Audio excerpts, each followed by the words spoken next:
What's up, everyone? Your boy Big Shaw here. We have the gang with us today.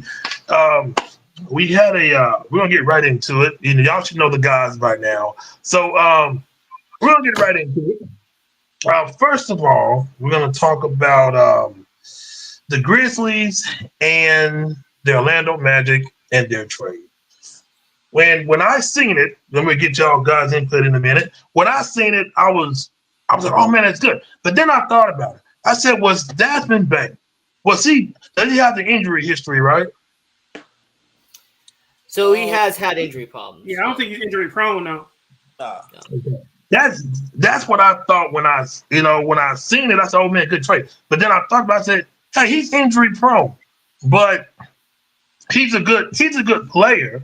But in your eyes, who won that trade, Orlando or the Grizzlies? Go ahead, Ralph. I know you got something to say. I mean, it depends on how you look at it. But Mhm. if you just straight up asking, you know what I'm saying, without going into too much detail and depth, Yeah. I think Memphis won the trade because they got Mhm. four unprotected first round picks, and they got two additional two rotational players, because that's what Caldwell Pope and Cole Anthony are right now. They rotational players for depth. And you got four first round picks for the third lead scorer on your team. You know, he was behind Ja and he was behind Jaren Jackson as far as scoring. So if you can get that back, getting off of your third lead scorer and still keeping your two key guys and getting four first round picks back unprotected and getting two additional rotational pieces, then yeah, you won the trade, because now if you are Memphis, you don't have to blow the team up, because people was talking about where they might be trading jobs. Well, no, they're not. I don't think they're not rebuilding. You know what I'm saying? Because if they were, they would already have been trying to trade Ja and Jaren Jackson. And that ain't the case. So if you Memphis, you got all kind of, you got all kind of ammo to make another move. You don't necessarily have to make another move this summer. You can wait to the trade deadline and the asking price when some of these players come down. Because if I were them, I would probably try to go and get, Jaylen Brown at the trade deadline, with 4 first round picks. And then you got future picks. So I would try to make that move, because Boston's going to have to come off of, they're going to have to come off of some of those players. You know what I'm saying? But as far as Orlando, I think what's going to hurt Orlando is they don't have depth. They top heavy. All their money and everything is tied up in the starting five. So, I think it's going to be a couple teams in the East that take a step back. So what I'm thinking is that Orlando is thinking that they can, they could be in the mix. Because I think the Celtics going to take a step back. I think the Knicks going to take a step back. So I guess they feel like all they needed was some more perimeter. Desmond Bain, he is a better player now than what. So they probably look, they got uh they got a shot for what got the conference finals, possibly get the finals, because you got small market teams now. So they looking at they going for it, but they don't have.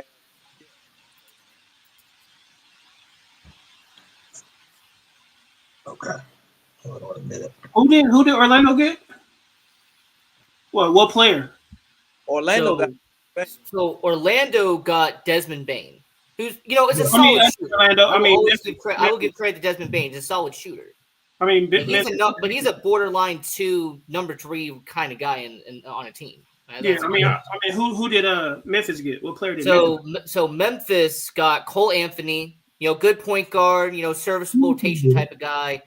They went up getting KCP at shooting guard. He probably will be the starting shooting guard in Memphis, or he'll be a 6-man type of a role. And then they get 4 first-round picks and then a pick swap as well. So you essentially could get up to 5 first-round picks if you do swap that one pick. What is the unprotected? I hear that a lot. What does that mean? So unprotected means that it's going to be going to you no matter what. So Yeah. an unprotected first round pick that it doesn't matter where you are in the draft, doesn't matter if it's the number 1 overall pick, it's unprotected. It's going to go to you no matter what. Man, Whereas that's a pick swap, which is what they have in 2028, because it's 2025 and then it was 2026, 2028, and 2030. They essentially have the ability that if Memphis's pick is higher than Orlando's, they can swap with them and essentially swap the first round pick for Desmond Bain. for Yeah. Desmond Yeah. Bain. So 4 first round picks and then a pick swap in 28 or 29. It's one of those 2 years. I could see. I thought the Gobert trade was stupid, but this one, I mean, this is essentially Bridges from the New York Knicks last year. This is kind of my comparison when it comes to trades. Like, that's crazy. Make all Yeah, that's what I'm saying. Like this dude, he good, but he ain't that good. That good. That's a lot. Orlando is looking at it like we're a small market team. We see 2 small market teams in the finals. Knicks, they trying to be, what the Knicks were this year. You know what I'm saying? I don't see them. I don't think they have any depth. You know what I'm saying? They don't have enough depth. Once they go past their starting 5, that's gonna be, that's gonna be pretty much it. Unless some of those unknowns that we know in Orlando just take a huge step and play. I mean, Ralph, Shaw, Josh, all the people watching all around the world. When it comes to the starting 5 of Orlando, is this good enough to get you past the second round? Because look, with Orlando, we know they can win the division. They've done it back-to-back years. So winning the division is really the problem. Making the playoffs is not what their concern is now. This type of move with Desmond Bain is getting past the first round and making it to at least the second round. So Suggs at the 1, Bain at the 2, you have Wagner at the 3, you have Boncaro at the 4, and then you have Wendell Carter at the 5. Is that good enough to get you to the second round? I mean, it's a good line. I like the lineup. It's not a guarantee. It's you got a chance, but it's not a guarantee. I mean, if you gonna trade for something like that, it need to be a guarantee that this is the dude that we need to at least, what I'm saying, get to that next round. This doesn't guarantee anything. I think I think they would get to the second round. Now, as far as getting to the Eastern Conference Final, because if I'm giving up this much, I'm better be damn near Exactly. for the next 4 years. I better be seeing 3 finals, knocking on the brink of getting to 4 of them. It better be like when LeBron went to Miami when they went to 4 straight finals. I better be on the brink of that if I'm giving up that much capital. They gave up a lot. Yeah. You know what I'm saying? But also what this does tell me is that for them giving up this many picks, people don't value the young talent no more. You know what I'm saying? These teams are now going after proven guys and saying, the hell with this unknown, unproven young talent coming in, because a lot of it don't pan out. And it's getting, we see the draft where a lot of teams try to tank to get into that top 3. And let's just say they don't make the top 3. They end up drafting 6 or 7, which is still not a bad pick. It's just not a top 3 pick. But people feel like we failed in the draft because we didn't land in the top 3. That tells you how for the talent, they value the talent to fall off from top 3 to 6. So a lot of these teams are looking at it like, man, we're not going and putting a bunch of unknown talent on the team and seeing what it do. We going with the proven guys we got, and we're going out to get other proven guys to help this team win. We're not going to wait around on the development of guys who's supposed to be this and supposed to be that, and they never pan out to that. And now we back to square one, building around this guy who's going to ask out because it seems like the franchise ain't got no direction because we keep missing on guys in the draft who not relying. So that's what giving up all these picks is telling me. They don't have no faith in the young talent that's coming up. Especially with the way college is, you got guys transferring here, taking NIL money there. They don't really believe in the college development of these guys. You know what I'm saying? And there's really not a lot of, foreign players worthy of taking in the top 3. Most of your foreign players that are taken in the first round, they're taken midway to late, and then they develop and play, and you go back and be like, damn, they should have been a top 3 player. But they don't get like that. In about 2 to 3 years, they become that. That's been the trend lately in the NBA. So I don't think these guys is really valuing this young talent that's coming up. because ain't no way in the hell I'm giving away. If the talent was that good, I'm not giving away 4 years worth of picks. They did. I mean, what's ended up happening though, and I have to blame the Boston Celtics for this. The Boston Celtics, Danny Ainge, Brad Stevens helped create the trend now of 4 first-round picks, 5 first-round picks, 6 first-round. The reason why is that back in 2012, when they wanted to get rid of their big 3, what did they do? They offloaded all of those guys and got back so many first-round picks that it helped them win a championship almost a decade later. Right. So the Boston Celtics in 2012 helped start this trend, Ralph. But in 2025, it's just being added on more. It started with the Paul George trade. It went from 3 first-round picks and now 4 first-round picks. Then Bridges last year, the New York Knicks. Now it's 5 first-round picks if you want an all-star type of guy. I mean, hey, I'm going to imagine this. If you want to get a top 10 player in the league, it's got to be, 7 first-round picks? I mean, what's the number now if you're going to be getting a legit superstar? 7, 8? I mean, yeah. How much do you think they got to get Jaylen Brown? You think they got enough? Well, at least 5. It's got to be at least 5 first-round picks for guys. They got 4. I think if you throw the Boston Celtics, now I don't know how the money's gonna work because you got Jaren Jackson who made an All-NBA team, so he's due for a huge payday on his extension. Then he was an All-NBA, so he's already getting the Supermax. No, I don't think he's getting the Supermax because he cost himself the Supermax when he missed all them games due to suspension. But he's still getting a max. And then you got Brown who's gonna be maxing out at 60-something million on his contract a year. So I don't know how they're gonna put all, that's gonna work with the money.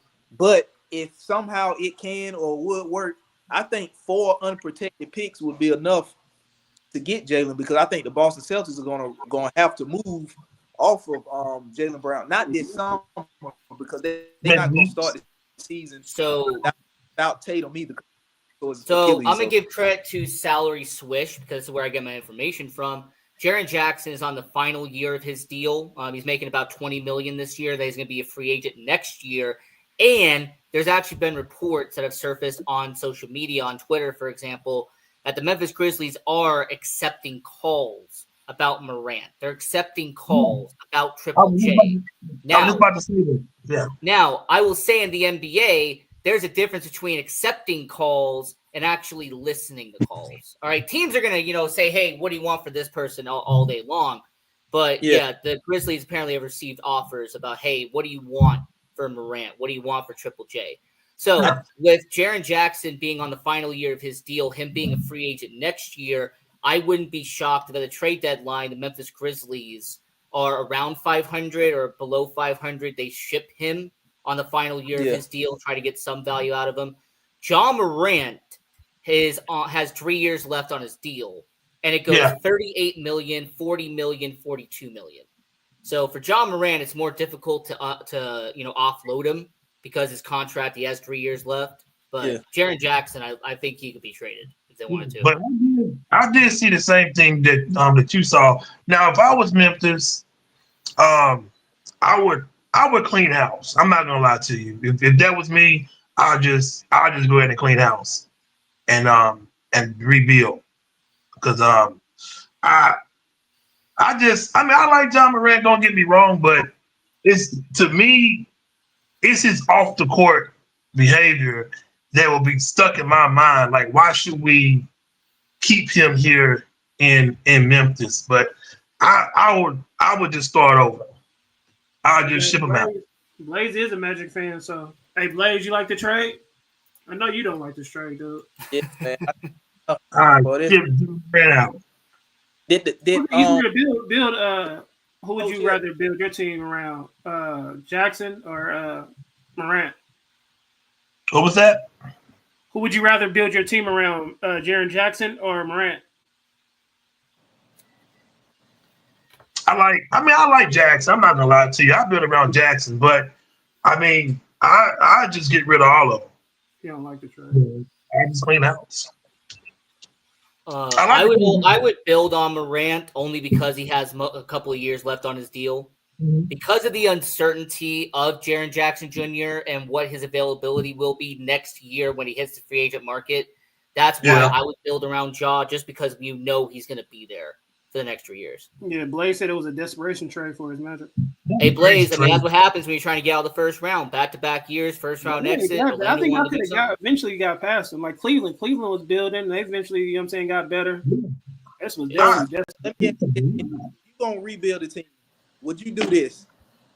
Would you try to trade Ja to Sacramento? Because Sacramento just last week they put out a report saying they're looking for a point guard for the foreseeable future of that franchise. After they done traded De'Aaron Fox and Halliburton, now they looking for a point guard because they were interested in trading. Yeah. But the Hawks shut it down. So would you move Ja to Sacramento? Get the picks back or whatever. I would. Or whatever. Depends on the pick. Yeah. Now Sacramento has their point guard. The picks you got for Bane, 4 first rounders, and whatever you get for Ja, would you package that up and try to move up and get Dylan Harper in this year's draft to replace Ja? That's a good one. I don't know. I mean, Ace Bailey is kind of who somebody I would look at, but I mean, that's a good one. Now.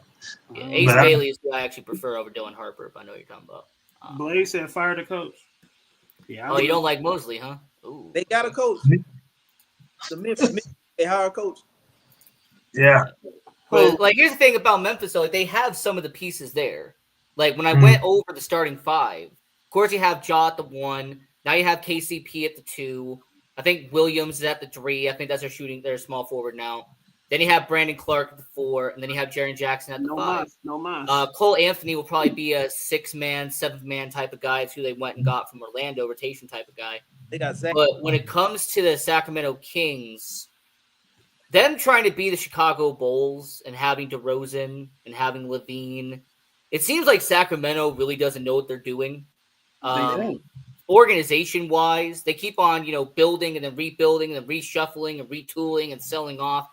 So for Sacramento, if I'm John Morant, I wouldn't want to go there just because it's a very dysfunctional front office in Sacramento. I'd rather just stay in Memphis for 3 years and then hit free agency in 28, but that's me. Yeah, I'd trade him in Utah. Oh, man, that'd be worse. He'll lose his mind in Utah. Yeah, clean his act up quick in Utah. Yeah, that Vivint Arena, man, that probably would be like half full. That's not even. I think that's you need to do that. You get out of Memphis. I don't think Ja is a good mix. Like off the court issues, you know what I'm saying? I don't know what you know about Memphis, but Memphis it's not a city beat. They got a lot going on.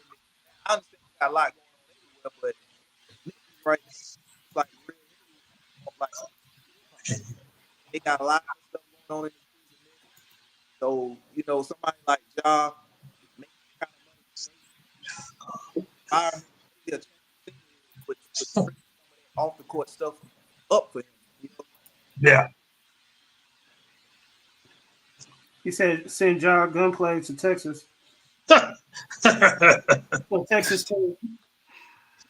Oh, Shoot him out of the game. and here's another story, big story. I'm sure y'all heard of it. I don't know. We talked about this already, but Kevin Durant. It says that he prefers the Heat, the Spurs, or the Rockets. Out of those 3 teams, what do you guys think that he could most likely land out of those 3 teams? The Kevin Durant. Heat, Spurs, and Rockets. Yes, that's what I see right here. Why do you want to go to the Heat? They ain't got nobody. But I'll say the Rockets. I'll say the Rockets. I can see him doing more with the Rockets. I say San Antonio. I don't think San Antonio gonna give up much for him. So, from an economic perspective, Kevin Durant is doing this on purpose. Oh, he said no. Florida and Texas, they got no state income tax. Right? Yeah, Florida. There's no state income tax in Florida and no state income tax in Texas. Kevin Durant is doing this on purpose. I see economically what he's trying to do. Okay, I see it now. But, and based off of what I think the best fit for him would be, it would be Houston. The Houston Rockets are currently building a nice, solid rotation of players. They got some good role guys out there in Houston. And because a lot of them are young, they're not really having to pay everybody this insane amount of money yet. So getting Kevin Durant would actually help the Houston Rockets out a lot. So I say Houston Rockets would be the best fit out of the three. Miami, I understand the appeal. Miami is the city itself is the appeal. It's not really the Heat. It's not really American Airlines Arena. It's mostly the fact that he's playing in Miami. So this is the situation. I would go Rockets 1, Spurs 2, Heat 3. That's what I would go. Yeah. But he's not. I don't know. I just don't see it. Like he needed like a bona fide another superstar or star player. He need to go somewhere with that because like he's not a leader. You know what I mean? Like he already said he don't want to be a leader. He just want to go to a team and play. So. Well, it was another. Yeah. It was another team that came up. I think someone told me Brooklyn. I said no. He's not going back there. No, he ain't going back there. But New York wasn't going to trade. New York, yeah, New York. What's the team? What's the other team that I thought? And the New York Knicks said they had no interest. They turned that down real quick. Oh, they did? Yeah, the Knicks came out and said they have no interest in getting Kevin Durant, which, by the way, considering they gave up 5 first-round picks for Bridges last year, I don't think they even have the capital to make that work. So, yeah, Blake said he thinks Houston has the most to offer. KD is the best Robin in the league, never Batman. I think the Knicks will be. I don't like that one. They just can't get him because they don't have the capital as far as draft picks because they get 5 of the Mikal Bridges. They don't want to say that. Yeah, they definitely can't get him with it. They ain't got no type of draft picks in a while. Yeah, honestly, I'm surprised he didn't go to the retirement home of the NBA, the Los Angeles Clippers. So. Hey, if he goes, I mean that could be a spot. The Clippers. He gonna get taxed. And they had Harden, Westbrook, Simmons, Leonard. They're gonna be over the luxury tax for real. Up in Houston with Ime Udoka because I don't know if y'all remember when Ime Udoka was coaching Boston. Boston tried to trade for him, but Brooklyn. It was Jaylen Brown, Derek White, and I think 1 or 2 first-round picks. Brooklyn said no. And this is when Udoka was coach, so they wanted it bad if they were willing to give Derek White, Jaylen Brown, and a pick or 2. So now in Houston, the fact that he's older too is yeah, they got they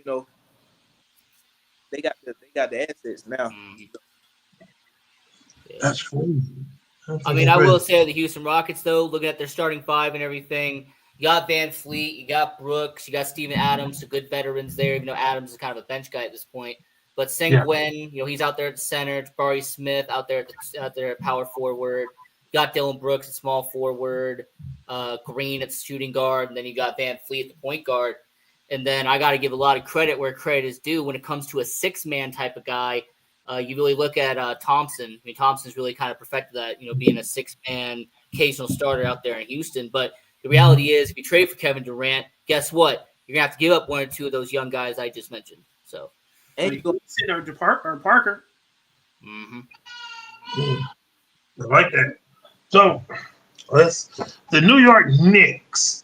I know they're looking for a head coach, but a lot of teams said no to the New York Knicks about interviewing.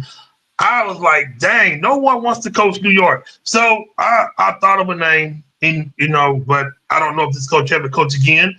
I thought about Mark Jackson, but I was like, I think he's blackballed. He ain't coming back. I thought about Patrick Ewing. Maybe that may go that way.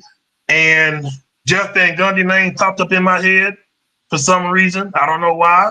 But his name popped right in my head, and Coach Mike Malone, his name popped up too. So, who is the best fit for the New York Knicks for their head coach?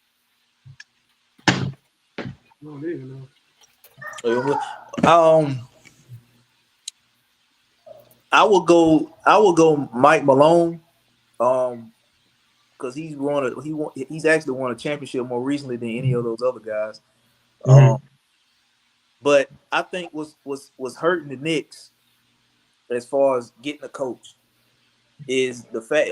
Well, first of all, you got to look at it like this: they fired a coach that had them in the conference finals. They fired a coach that they got better under each year. Like each year, you seen them go further and further into the playoffs until they got to the Eastern Conference Finals this year, and you fired the coach. Now, if you were gonna fire Tom Thibodeau, you should have done that last year, year before last. But last year, I understand it was hit with injuries, so that was the excuse that bought him another year. So if you're gonna fire Tom Thibodeau, you should have done it before now. Because what you've done is basically told other coaches that getting to the Eastern Conference Finals ain't good enough. We have to get to the finals. So that's a hell of a lot of pressure to put a coach under in year one. I don't care what kind of team you got. That's a lot of pressure to come in and be put under in year one. Because if they come in and take the Knicks to the Eastern Conference Finals and get bounced again, then there really was pointless to fire Tom Thibodeau because they didn't even go further than what Tom Thibodeau took them.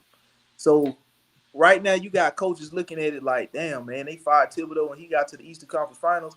If I don't get to at least the Eastern Conference Finals and go 7 games and make it competitive, then they going to fire me in no more than 2 years. I'll be out of there quicker than Thibodeau was. Yeah, So it's a lot of pressure to take that job with the Knicks because they have the team ready to go. I mean, I think they need to beef up their bench.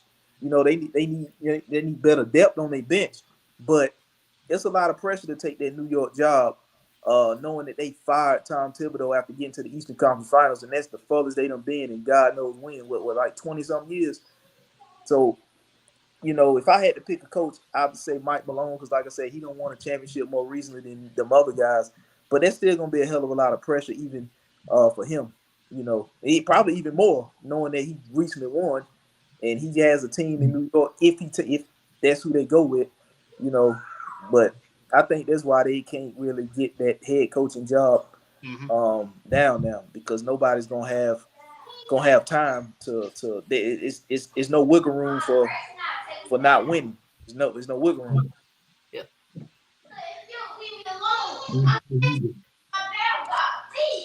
I think Monty Williams a coach? Nah, Monty. That's old school. Monty Williams. Ooh. Yeah, I don't know what he got fired by Detroit, and he never came. Where did he go? I don't know. I don't think Man, he took the highest paid job in Detroit. They did so bad they fired him after 1 year. That's great. But he probably still getting paid. I think he's still probably getting paid by the Pistons, if I recall, in that buyout clause. He's still getting paid there. But when it comes to the New York Knicks, and this is from Yahoo Sports, I always give credit to my sources. Now, despite them trying to reach out to Jay Wright, who was the Villanova coach, he said he wasn't interested. They tried to reach out to Quinn Snyder to get his permission. He was denied. They tried to give permission for Jason Kidd. Dallas Mavericks said, give us 3 first-round picks. They said no. When it came to Billy Donovan, Chicago Bulls said no. They're working on an extension with Billy Donovan out there in Chicago. So they've tried to go to all these different teams and try to get their head coach, and they've been denied almost every single time. So there's been only 2 coaches that they've actually set up interviews with and have interviewed, and that is Mike Brown and that is Taylor Jenkins. So Taylor Jenkins and Mike Brown are the only 2 that they've actually been in contact with and have actually gone out and interviewed and had stuff with. Now, I also know that there is possibility of them trying to go out and get Darvin Ham, but that's got to be permission, and we'll see if that gets accepted or denied. But when it comes to the New York Knicks, based off the 2 people they've already interviewed, I'm going to put my chips into the middle of the table and say that Taylor Jenkins would be the better pick than Mike Brown would be. So out of the 2 people they interview, I say Jenkins would be the pick. And you always got Luke Walton out there. I mean, Luke Walton, yeah. I mean, those guys too. I mean, Mike Budenholzer. I mean, that's a guy who always gets brought up every once in a while. But yeah, that's why I said the Knicks, in my opinion, is going to be one of the teams that take a step back next year. You know, you can't run this exact same team back with a different coach and not add no better depth to the bench and expect to get back to the Eastern Conference Finals. Now they'll be a playoff team, but I don't think they'll be in the Eastern Conference Finals again. yeah. That's gonna be tough. Boston did him a favor though. I mean, honestly, I'm surprised they didn't interview Rick Brunson. I mean, he's already assistant coach. Why not? I think that'll be too much controversy. It'll be too obvious because they were already saying that they didn't name no players. They just said anonymous players didn't like Rick Brunson's role.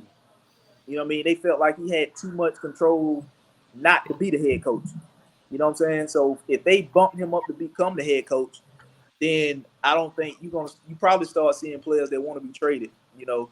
But Rick Brunson probably feel like he is the top dog over there with the Knicks because Jalen Brunson probably wouldn't be there if it wasn't for Rick Brunson. So so he probably not. I don't know him to be like that, but I'm just saying, deep down inside, he probably feeling some type of way. Like, yeah, I pretty much got the franchise where I wanted because if it wasn't for me, then Jalen Brunson wouldn't be here. So, what about I forgot the dude that got fired from Memphis. What was his name? Taylor Jenkins, the guy who got fired. Okay. And he's been one of the only two people who've been interviewed. Him and Mike Brown. Those are the only two who've been interviewed properly. So. And you know what? It's funny you said Taylor Jenkins because I read something today about the Knicks view Jaren Jackson as a perfect sidekick to Carl Anthony. Hey, that would be a link to our first segment. There you go. I'll do it. I would. That'd be a good trade. I'll send him out of there. Send Cat to Memphis and get Jared Jackson in New York. That sounds good. Oh yeah, I'd definitely do that. What? I'll do it. I'll do it. Matter of fact, I'll do it now. If I was New York and Memphis, I'll be on those phones right now. Hey, look, we'll give you back for Jared Jackson. Get him over here. That'd be a good trade. Yeah, if you get Jaren Jackson, then you're gonna have to get rid of Mikal Bridges.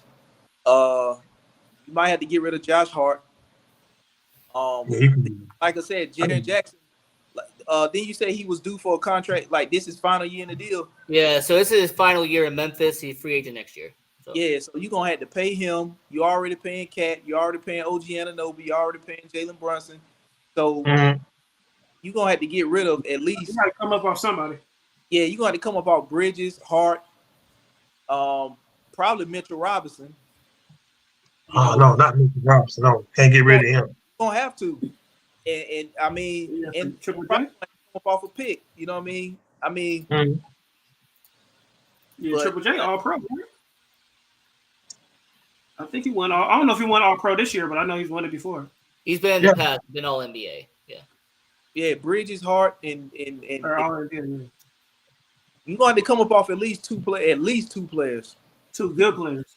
I mean, the way their lineup is now with Robinson, Towns, Anunoby, Hart, not Hart actually.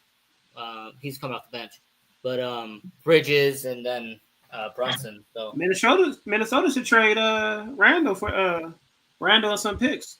For Triple J, because Randall, man, I feel like every offseason, Julius Randle is like rumored to go to like half the league. He be choking in the playoffs, man. He started off this year, but then he just fell off. Yeah. Zion. Zion's got a lot on his plate right now. I feel he's got. If Ron's watching, if you don't want Ron to come up in here, he needs to deal with that.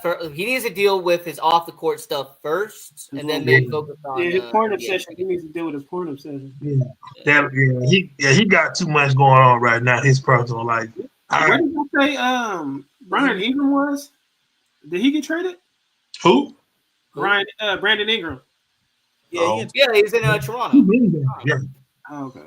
Yeah, he's been gone for a little while. In fact, honestly, that was one of the worst trades ever. He went to Toronto. I think he got hurt like almost immediately. I don't remember seeing him. That's just like he hasn't even played in Toronto that much. I don't even think he got hurt. What, first game? Yeah, like he went to Toronto. It felt like he went on IR right away. They can trade him. Yep. They might want to get a trading block too. As soon as he got there, straight to the R. But that was a lot of big man. They could get off AD for somebody. Now, let's talk about the NBA Finals. Now, I think they tip off shortly here. Who's going to win tonight? OKC or Indiana? But before we get to that, I will say this. Whoever wins tonight, I will say this. I think they'll win the series. Whoever wins tonight. I said so I got to I said whoever wins last game is going to win it. I want Indiana to win it. But you know what I'm saying? Because if Indiana want to win up 3-1, there's no way OKC winning 3 games in a row. And I don't think Indiana can win 2 in OKC right now. I don't think. I think OKC.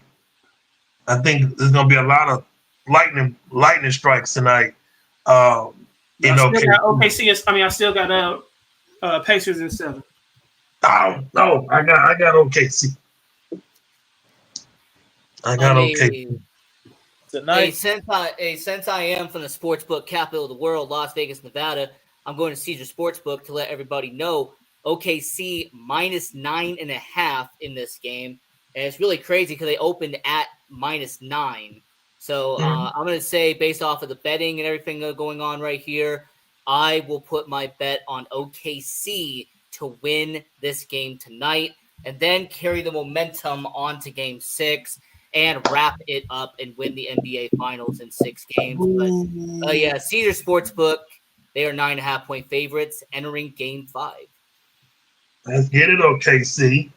Let's go, Pacers. Let's go, Halliburton. Yeah, I think it's gonna be OKC. They gonna whatever. ride the momentum from the last game. Yeah. To this one, like I said, the winner of this game is gonna win the series. I think they're gonna go back and forth, but whoever wins this game is gonna win in 7. Does that mean Pacers? That mean Pacers gonna win then? Pacers about to win it. If y'all feel that whoever win this game is gonna win the series, it's definitely the Pacers. Yeah, I think he's gonna win this game. So that's what man. Well, I mean, the person who wins Game 5, and this is, by the way, historical.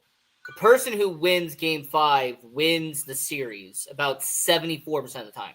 So I got OKC. I got OKC. SGA, he's a whole different monster, man. The last game, he started off good. They had him wrapped up, but I don't know what got into SGA. I don't know what he did at halftime. I don't know what they said to him, but whatever they said to him, that man turned into an absolute monster. Yeah. I think he ended the game with 35 points, and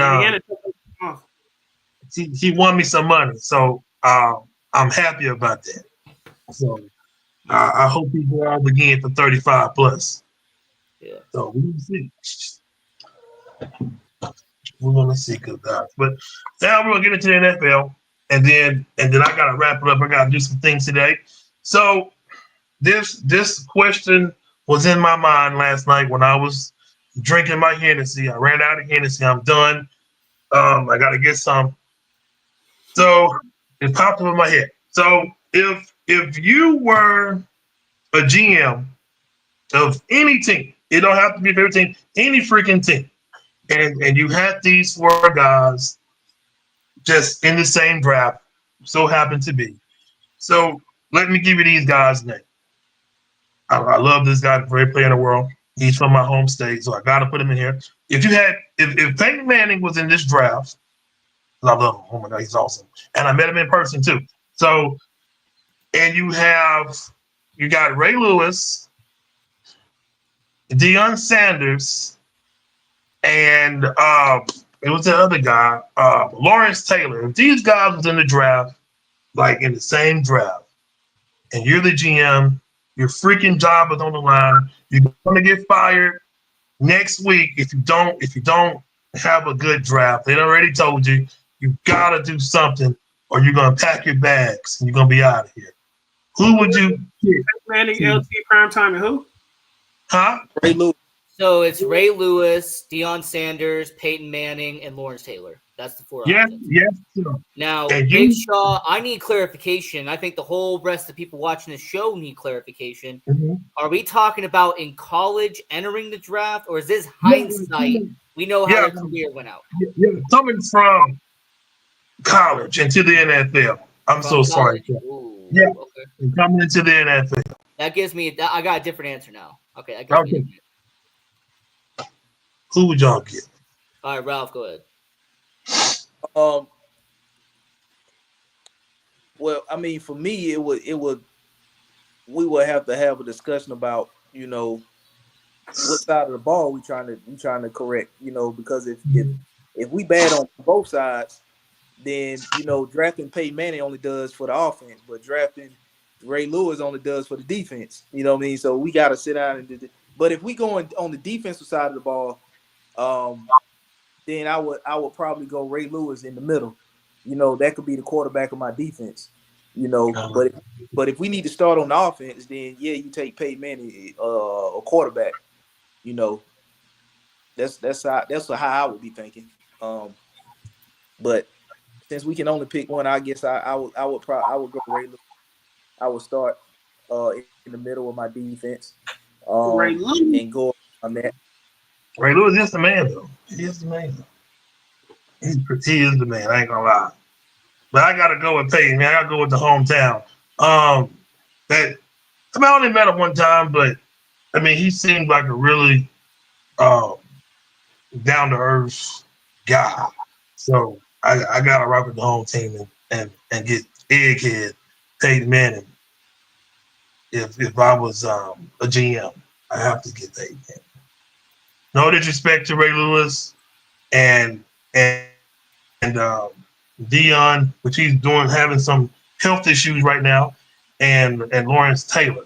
But I don't even know what's going on. I just seen that Dion has some health issues going on. So that was really all they said he had going on. I was like, oh, okay. But yeah. So based off of college, okay? Yes, sir. Based off of college, Ray Lewis would be 4.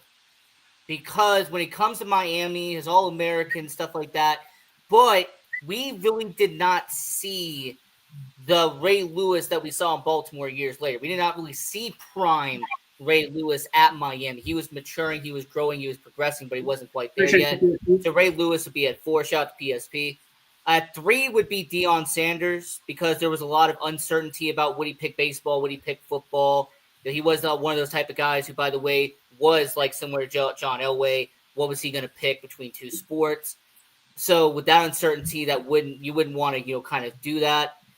Right. And then Lawrence Taylor is one of the greatest college linebackers of all time. I mean, what he did at North Carolina was absolutely deadly. If you look at his highlights from back in the day, if you go on YouTube and type those up, pure animal, beast type of player. But Peyton Manning, what he did at Tennessee, you always have to give him props. This is before steroids. This is before all the stuff that Peyton Manning did to become good again. So I would say Peyton Manning would be at number 1, LT 2, Primetime 3, Ray Lewis 4. Yeah, I'm thinking I was going to take Lawrence Cokehead Taylor, but I'm taking Primetime.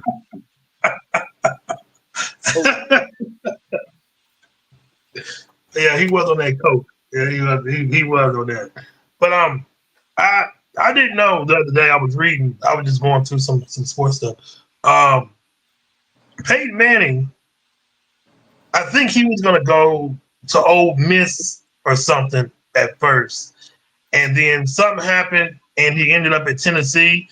I was like, oh, okay, because I didn't know until I was just like reading through some old sports papers the other day. I got rid of them, but I was like, dang, he should have went to Ole Miss. But I guess he wanted to build his own legacy at Tennessee.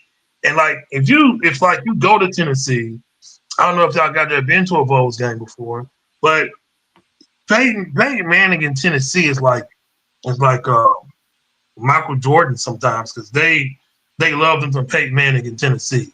But I'm going to a game in Tennessee when they play I think Alabama, or it's gonna be somebody else I'm gonna go see him play. And I'm wearing my Alabama stuff. Of course, it's Alabama. When I go up there and I come back in one piece. Who's gonna win that? Who's gonna win that game? Alabama's gonna win every game.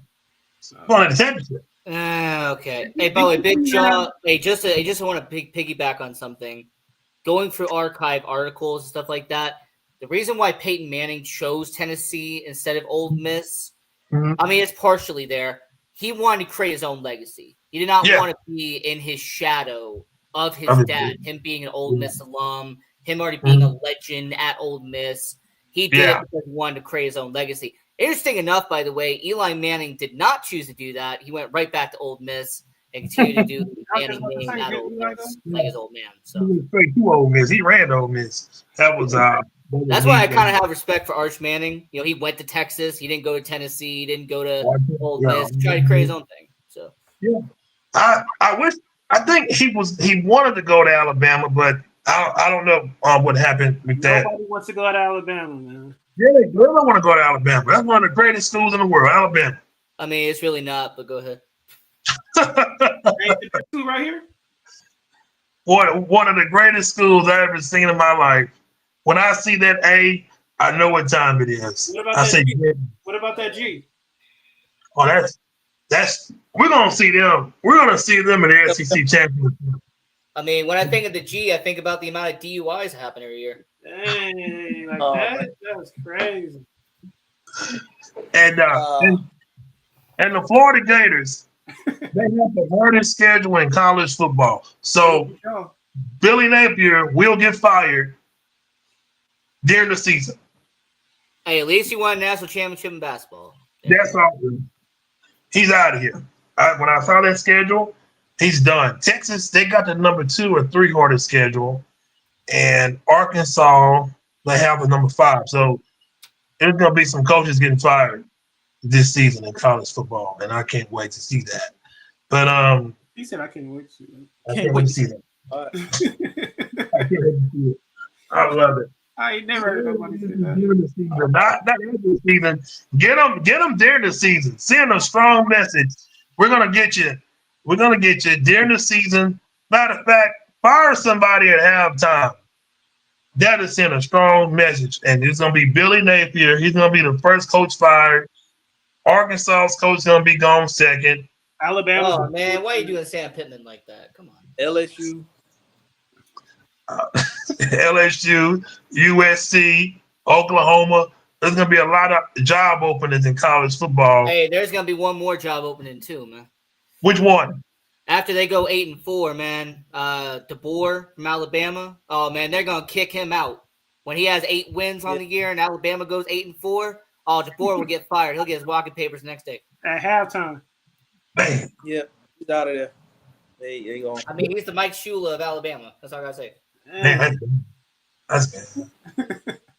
That's horrible. Reality though, man. They still reality kicked in. You know them people in Vanderbilt. They still carry the goal. That's How you bad. lose to Vandy? That's bad. Hey Sean, when you not drinking the Henny, reality hit hard, huh? Man, I may not drink Hennessy till the start of college football season now. Yeah, because you definitely gonna need it. Dang. And Oklahoma. See, the reality of Alabama is Nick Saban not there no more. You don't got the greatest. You know, you ain't got Bear Bryant. You ain't got Nick Saban. You ain't got those greats no more. Man, that's bad, man. That's really bad. Nick Saban took off running from college football when they made it legal to do what he was already doing. When the playing field leveled out with the NIL, that's when he ran. Because he know he couldn't stack them 4 and 5 stars at damn near every position. Right. He was crying about it. Yeah. I mean, it's no longer like you could give $5,000. Now it's like $3 million. Like, you know, it's no longer. You They know, was just paying a little money under the table to get all them, 4 and 5 stars. They was like 3 deep with 4 and 5 stars at damn near every position. hey, it's not like they could just point him to the car dealership and say, "Hey, pick whatever car you want." Like, Yeah. Nah, they're not like Texas.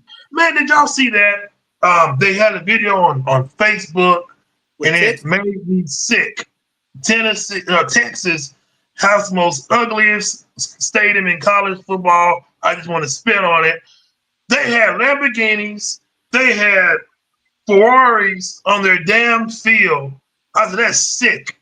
I said, who would do something like that? They had at least 10 cars out there, Lamborghinis and Ferraris. I said, and guess what? hold on, what's the problem there? It's oil money. It's That's oil horrible. money. What do you expect? Oil In money, Texas, they got all that oil money. Why do you think they're going to win so many championships moving forward? And they still suck. Hey, they're going to win championships in the next 10 years. All right. No. They're No. going to win titles because they got that oil money. All right. That is way different. All right. I don't care what nobody says. If you don't understand how different oil money is, Hey, watch that series Landman. It'll tell you. right. I don't believe it. I Yeah. don't believe it. It's gonna have Texas- a Yeah, salary. when it comes to NIL, Texas is going to have the upper hand. SMU too.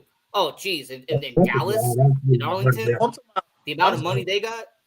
if they make a rule where all schools have a salary cap and this is the amount, then everybody's gonna be on the same playing field. You know what I'm saying? Yeah. The amount is, I don't know. I'm just throwing a number out there.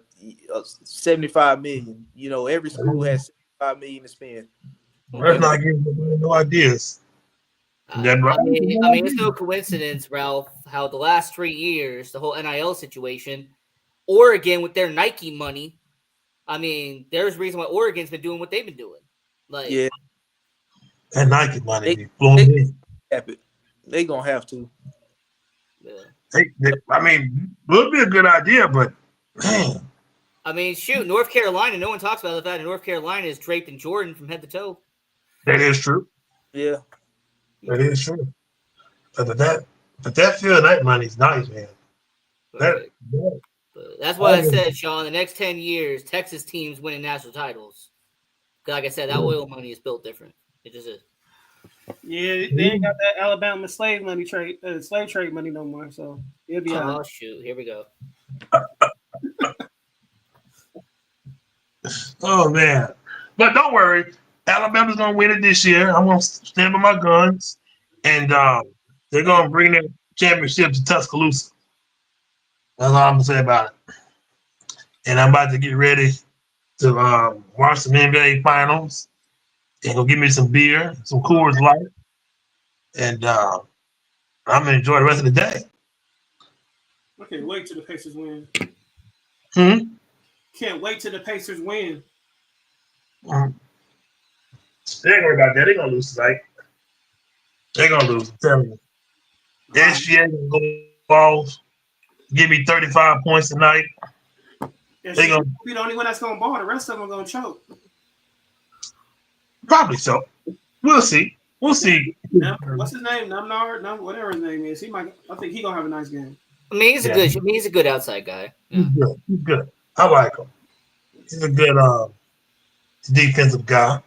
But and the Connell, what's his name? O'Connell. Yeah. O'Connell, yeah. He gonna have a good game too. He's pretty good too. He's pretty good. He's pretty good. But guess what, guys? That's it for me. Do you great guys have anything to say before we end this nice show and come back next week? Josh Bailey, his team just fleeced the Boston Red Sox. Go Giants.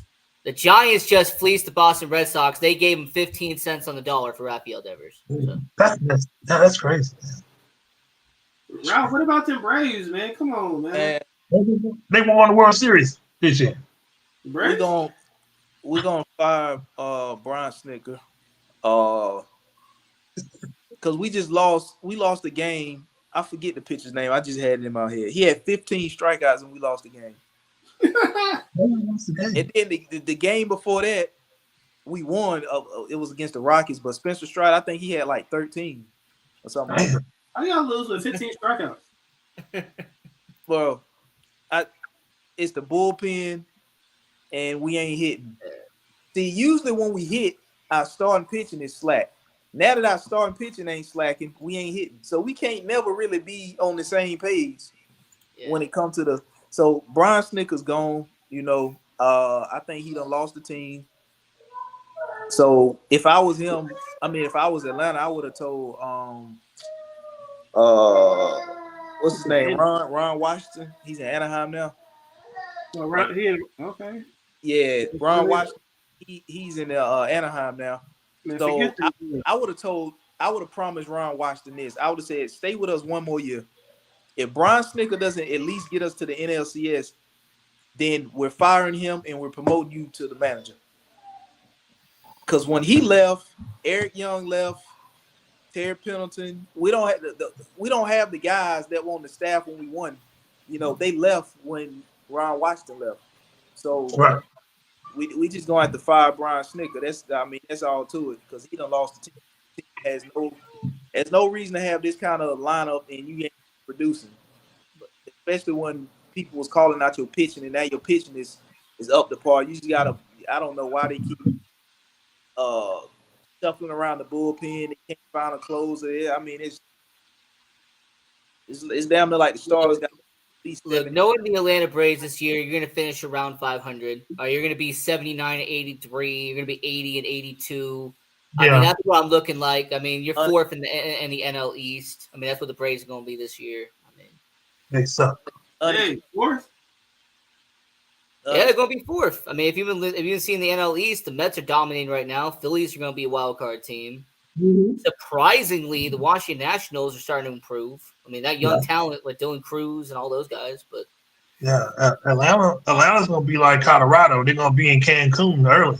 We cannot finish behind the Washington Nationals with this team. If we finish behind the Washington Nationals with this team, not only will Brian Snitker get fired, but look for a couple guys to get traded.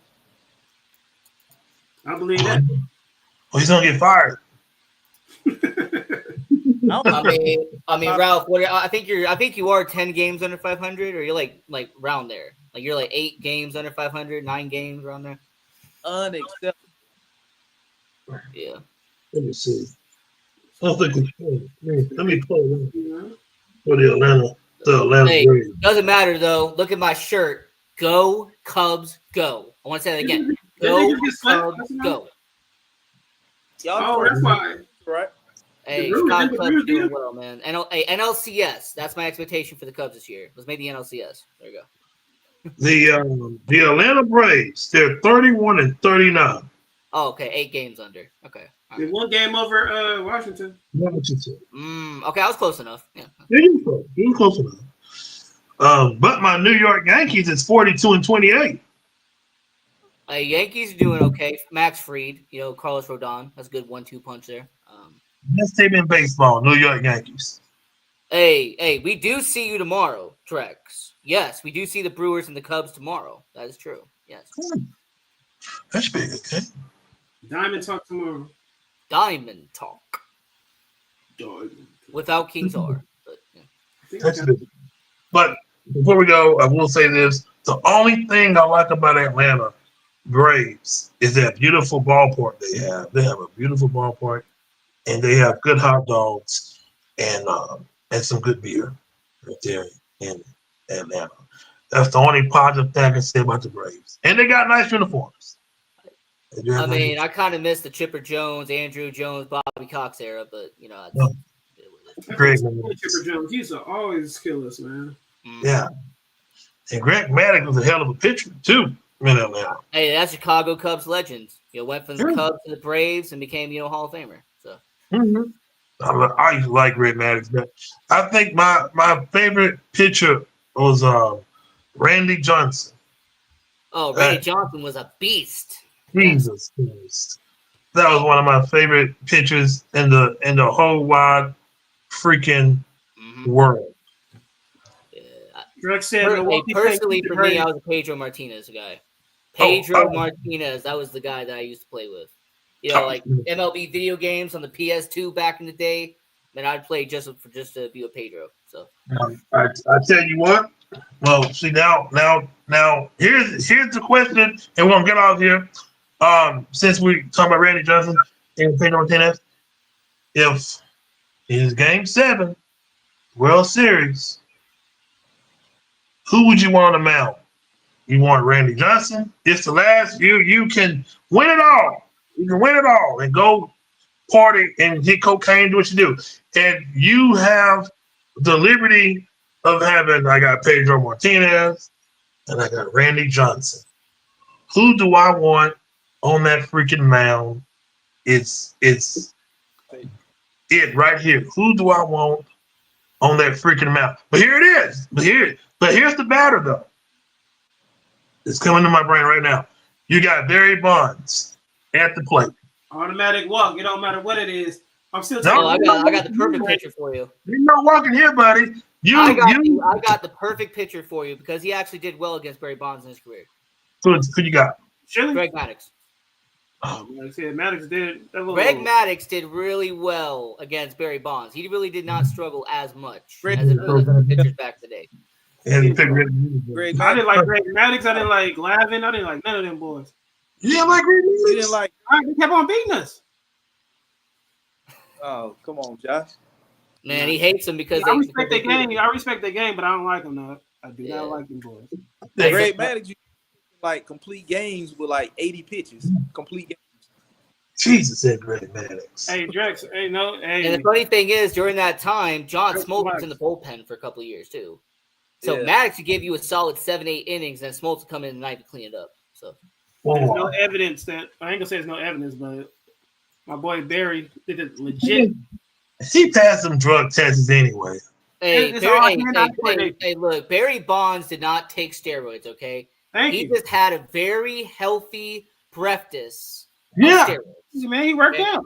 He just had a very healthy breakfast of steroids. All right, he would just chug it down. All right, he had those protein shakes, Yeah, with it's some all steroids in Mexican. it. But it's hand-eye coordination, man. That's all you really need.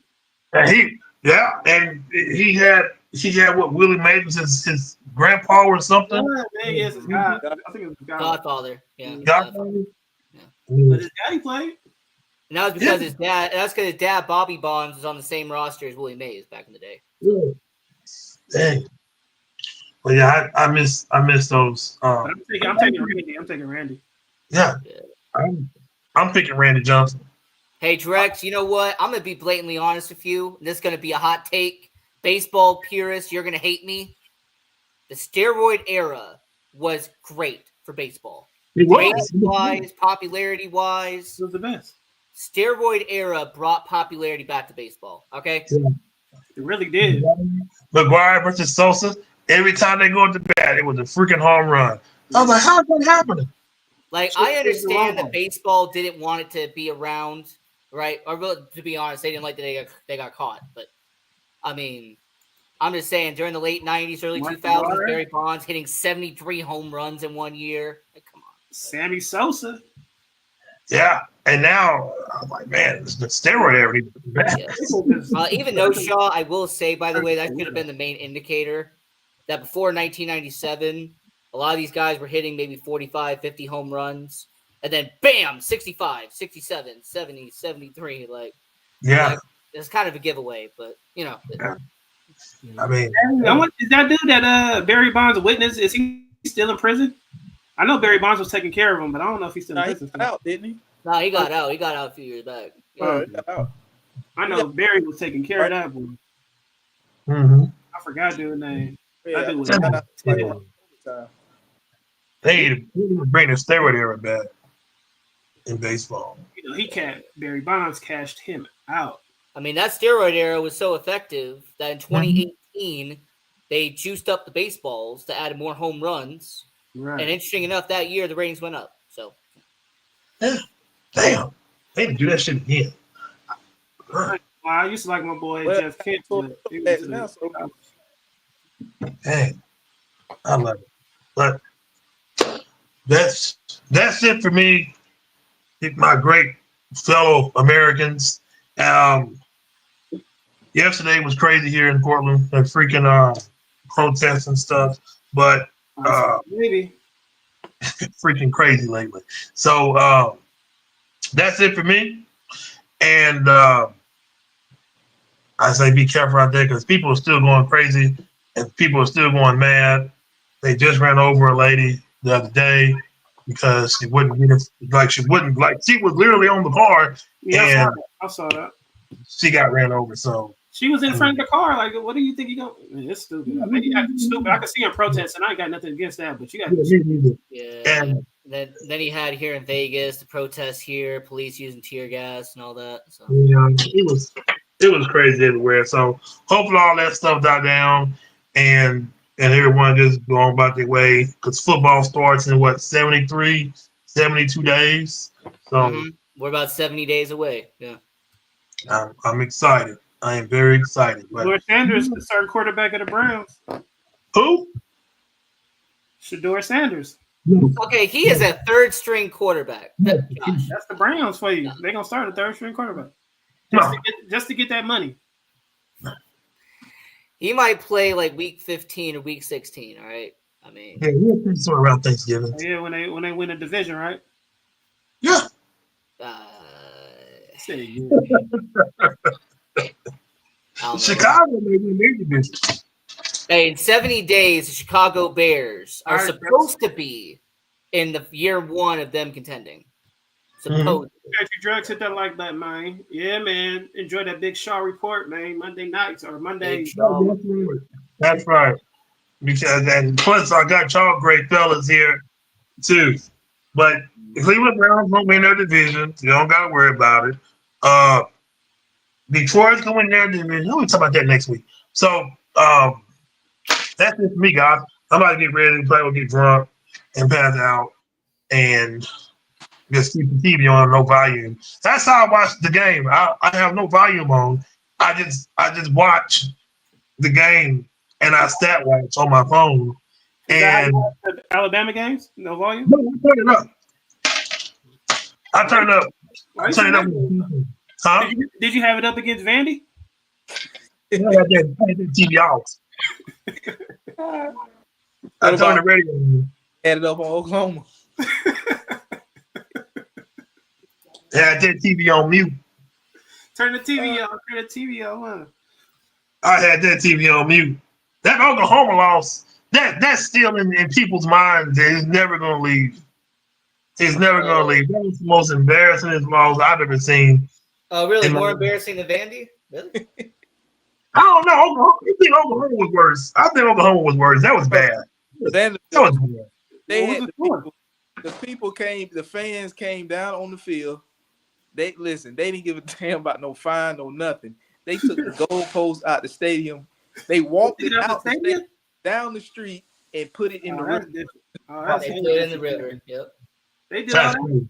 That's crazy. I didn't know. What's crazy is Tennessee did the same thing like 3 years before. Bro, the police was just getting out the way and letting them do it. You gotta take away. You gotta get out the way. They tore that big ass goalpost and threw it right there in the river. They joined in and helped them take it to the river. They ain't nobody. Nobody got it in the river. Yeah, they put it in the river, right? I think like about a mile and a half down the road. It was breaking news. That was breaking news. I was like, oh man, that's crazy, man. That's crazy, man. I hope I never see a loss like that ever again. Lose down is true. No, lose to Florida State, but don't lose to Vanderbilt. Don't lose to Vanderbilt. You're supposed to get fired after that. You're supposed to get fired. You lose Vanderbilt. I mean, when it comes to Alabama, it could be worse. You could lose to Louisiana Monroe. You almost lost to South Florida. They did. Alabama did lose to Louisiana Monroe a few years ago. Yes, they did. Yes. I thought State was gonna get fired. I said he gone, man. Hey, Big Shaw, they lost to a school from the Sun Belt.